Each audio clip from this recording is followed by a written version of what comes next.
gitu. Oke, kalau dari Mas Alfu nih, kan exchange ya, berarti ke luar negeri, pasti butuh dokumen banyak nih, ada visa, paspor, dan lain sebagainya. Mas Alfu bisa tolong jelasin nggak kayak dokumen yang diperlukan itu apa aja, terus apakah ada kayak tes bahasa Inggris, atau kan kebanyakan kan teman-teman tuh kayak mikirnya, aduh pasti ribet nih soalnya exchange ke luar negeri, terus jadi kayak males dan lain sebagainya. Nah itu sebenarnya ribet nggak sih Mas? Kalau mau dikatain ribet sih kayaknya eh ya mungkin lebih banyak dari dokumen biasanya gitu ya, karena kan yang disiapin memang ada banyak gitu. Cuman kalau dikatain ribet atau enggak itu sebenarnya semua proses pendaftaran ya, entah itu scholarship saya ataupun mungkin scholarship yang lain, mungkin ISMA gitu ya, itu kemungkinan hampir sama. Yang pertama, sebelum pendaftaran pasti ada tes bahasa Inggris dulu gitu. Cuman minimalnya nanti tergantung kebijakan tiap tahun ya gitu. Kalau di Departemen Teknik Geologi itu nanti aku agak lupa gitu ya. Tapi kemarin tuh kalau nggak salah 550 atau berapa gitu ya. Tapi biasanya kalau kalau khusus untuk scholarship saya, jadi Kanada ASEAN gitu ya, itu kan kerjasama dari Departemen Teknik Geologi, UGM sama kerjasama UNIF yang langsung di Kanada kan. Jadi ya Leggett University. Jadi karena kerjasamanya itu bilateral, kayak persyaratan dan sebagainya tuh mungkin akan lebih sedikit atau mungkin lebih mudah daripada scholarship yang dia ISMA. itu pelajarannya ISMA itu sih. kayak istilahnya kayak persaingannya itu Ketat terbuka gitu ya, ya. terbuka gitu untuk siapapun. Jadi waktu awal itu yang penting ada hasil tes bahasa Inggris, kemudian dokumen-dokumen kayak paspor kayak gitu. Itu pertama udah harus ada ketika pendaftaran, kemudian bikin esai, bikin apa namanya motivation letter sama support letter dari dosen gitu ya sama departemen kayak gitu. Nah, itu nanti setelah itu diseleksi ada sesi wawancara juga dari departemen. Nah, nanti akan dipilih tuh berkas-berkas yang masuk untuk dikirimkan ke Kanada gitu. Jadi ada beberapa kandidat yang terpilih administrasi dan juga wawancara. Nanti akan dikirim dokumennya ke sana gitu. Setelah itu nanti baru dapat LOA gitu atau letter of acceptance gitu. Nah, dari LOA itu baru bisa nanti kita ngajuin kayak visa, kemudian ya paling penting visa sih ya. Iya. Visa kemudian baru kita bisa proses kayak tiket penerbangan kayak gitu. Kenapa kok harus nunggu LOA dulu? Karena kalau belum berarti LOA kan berarti belum bisa Belum, berangkat iya nih, belum betul. diterima nih ya. Betul. Nanti takut-takutnya udah pesen tiket, udah ini Ternyata ternyata belum jadi berangkat. Apalagi kalau misal bikin visa, kalau memang visanya itu visa studi, itu memang harus nunggu LOE dulu gitu. Jadi kita bikin visa sambil ngelampirin LOE. Nah, nanti biasanya prosesnya bisa lebih cepat sih, tapi tergantung kemarin mungkin kayak 4 mingguan gitu untuk visanya. Nah, itu baru bisa berangkat kayak gitu sih. Cuman apa ya, dokumennya tuh istilahnya kayak paling cuma paspor. Tapi paspor kan bisa bikin dari sekarang ya. ya bisa. Yang harus nunggu tuh ya paling cuma visa itu gitu. Dan visa memang ada banyak yang harus diisi ya dokumennya, tapi nggak seribet itu sih, insya Allah ya. Ya standar ketika bikin apa istilahnya kayak visa, semua orang juga mengalami kalau misalnya Betul. mau ke luar negeri kayak gitu itu nggak ada tambahan-tambahan yang aneh-aneh gitu. Kalau buat biaya Mas, kan walaupun scholarship gitu pasti ada lah yang dikeluarin sebelumnya gitu. Itu estimasi berapa Mas? Kalau Mas kemarin berapa gitu?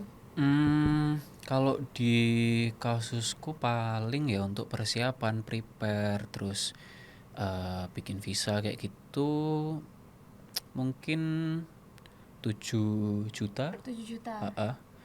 Cuman nanti tergantung scholarshipnya ya jugaan. Apakah itu nanti akan diganti atau enggak, reimburse atau enggak, terus mekanisme pembayaran dari scholarshipnya. Apakah misalnya dibayar di muka atau misalnya per bulan atau dia dibayar ketika di akhir atau misalnya dibayar ketika sudah sampai negara tujuan kayak gitu. Kalau Kanada ASEAN, jadi mungkin teman-teman di sana ada yang mau daftar Kanada ASEAN gitu ya. Scholarshipnya tuh baru akan cair kalau kita sudah sampai Kanada Oh gitu. gitu.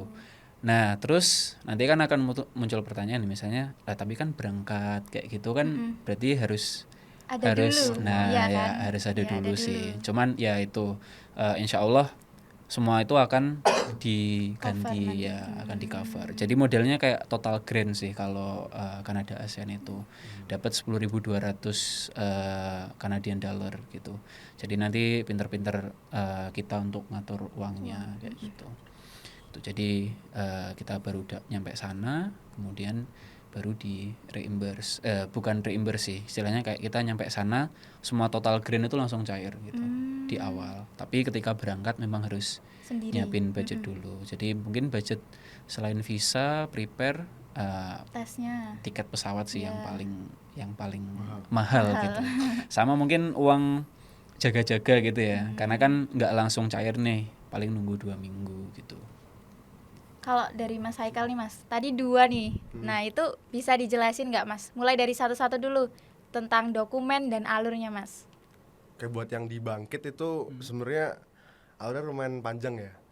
Itu kan aku udah mulai persiapan tuh di bulan April 2023. Itu udah mulai siapin dokumen, terus konsultasi dengan dosen, berapa jumlah SKS yang bisa direkognisi, terus gimana pertimbangannya dari departemen, apakah membolehkan. Dan ternyata kemarin alhamdulillah waktu konsultasi dengan dosen, area diperbolehkan, terus juga nanti akan dapat rekomendasi SKS. Nah itu pokoknya di awal-awal tuh konsultasi dulu, yang penting konsultasi. Terus sembari dengan konsultasi itu kita nyiapin berkas itu banyak ya, ada ya, biasalah transkrip, terus ada curriculum vitae, habis itu ada surat rekomendasi, terus surat pernyataan kayak gitu lah, terus fakta integritas ya semacam begitulah. Nanti disubmit di webnya LBKM, disubmit, habis itu nanti kita nunggu pengumuman dulu sesi berkas itu memakan waktu seminggu 2 minggu lah. Terus ada pengumuman, terus ada general test habis itu udah kan, habis itu nanti ada pengumuman lagi yang lolos buat mengikuti tes psikolog. Habis itu nanti habis psikolog ini pengumuman diterima, terus nanti ada mulai kegiatan di batch yang baru. Oh, general testnya tuh gimana Mas? Ya tentang matematika sih sebenarnya sih. Oh. Jadi lebih ke pertanyaan teknik General gitu. Kalau misal Oh. daftar Aljabar linear. udah harus bisa ngoding belum ketika daftar Bangkit? Enggak ya? Karena pertanyaan dia, soal-soal yang disajikan di general test tuh soal-soal matematika sebenarnya, kayak aljabar linear, terus apa sih matkulus? Aljabar linear, terus Matematika teknik. teknik sama Matematika kita kalkulus. beda Oh, sih. kalkulus. Matematika Ya. eksak kita beda ya. Kalkulus, nah itu yang diujikan itu semua. Jadi ya harus ngulang lagi sebenarnya. Berarti Harus itu review lagi. persiapan juga lagi Mas buat belajar tesnya itu. Siapan lagi. Terus kalau buat tes psikolognya kayak tes psikolog biasa kita. Biasa. Oh. Tes psikolog oke. biasa lah. Bagi yang udah pernah tes IQ ya semacam begitu lah. Kalau yang kedua Mas, magang yang kedua itu Yang- gimana alurnya? Yang kedua tuh di Artmin. Ya. Jadi itu sebenarnya itu aku magang sendiri. Jadi jadi kan ada bukaan kan, ada lowongan. Terus ya ada inilah internship opportunity lah. Aku dapat di platform, terus akhirnya aku coba apply di sana. Ngirim proposal, ngirim CV, terus ngirim transkrip nilai kayak gitu. Akhirnya udah aku kirim, terus sebulan setelah itu dapatlah pemanggilan. Terus dapat tes juga. Tes malah wawancara. Udah sih sebenarnya tes wawancara doang. Wawancara. Sama yang dinilai itu lebih ke proposalnya apa. Maksudnya apa sih topik yang mau dibahas di sana, topik yang mau aku bahas di sana apa. Terus apakah topik yang aku bahas ini dibutuhkan di perusahaan gitu. Nah, ternyata alhamdulillah rezekinya dibutuhkan, akhirnya terima di sana. Terus berangkat tuh bulan Februari sampai Maret. Jadi itu motong perkuliahan sebenarnya. Terus buat teman-teman yang mau ikut magang BKM itu sebenarnya cocoknya ya, aku rekomendasiin berdasarkan pengalaman aku tuh di semester 7 aja. Karena udah kosong ya Mas. Kosong gitu udah. Jangan coba-coba lah di semester 5. Terus itu gimana mata kuliah yang kepotong itu kan nggak masuk berapa bulan tuh berarti? 1 bulan ya? Sebulan Mas sebenarnya. Sebenarnya bukan sebulan sih Mas, kan itu masih awal-awal tuh masih online, yang minggu-minggu pemilu itu masih online kan.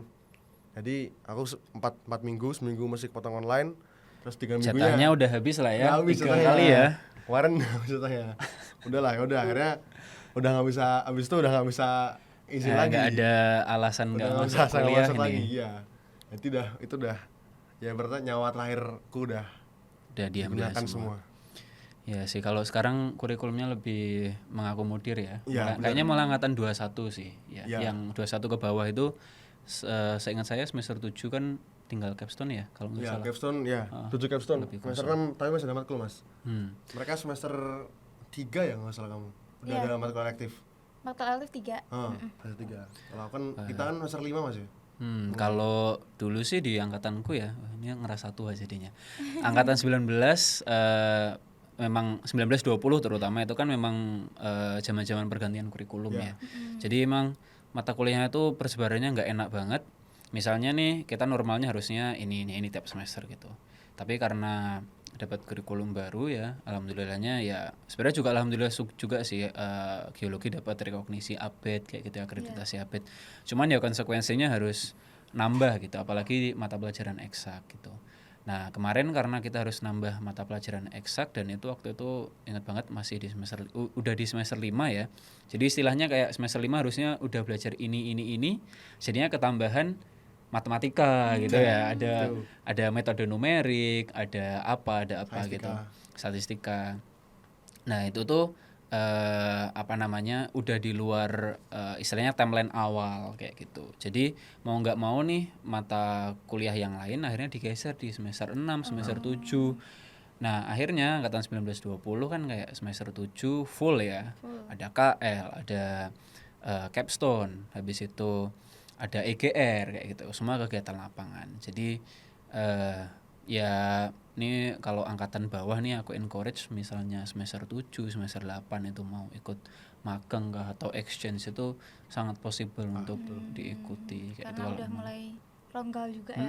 Longgar. Kalau dulu masih semester 7 full berapa belas SKS itu masih.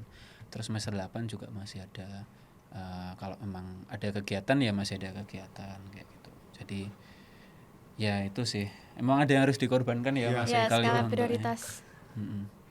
Terus kembali lagi nih, kan tadi agak nyinggung sedikit tentang rekomendasi dari dosen. Nah itu cara alur mintanya tuh gimana Mas? Kayak langsung kita mendatangi dosen yang bersangkutan atau kayak harus ada prosedurnya gitu? Kalau aku sih kayaknya semua prosedurnya hampir sama ya Mas. Intinya menghubungi dosen dulu, konfirmasi, pertemuan, kemudian diskusi. Kalau mau minta surat rekomendasi untuk kebutuhan ini. Nah mungkin yang bisa aku kasih tips sih, mintanya tuh ke dosen yang benar-benar kenal gitu. Oh yang dekat gitu. Yang dekat. Misalnya anggap aja butuh 2 surat rekomendasi, anggap aja gitu ya. Oh satunya bisa DPA misalnya, karena kan DPA yang bertanggung jawab selama kita berkuliah dari semester 1 kan. Jadi beliau pasti dosen-dosen tahu track recordnya gitu ya. Oh semester 1 tuh anak ininya kayak gimana, semester 2 gimana dan seterusnya. Minatnya di apa.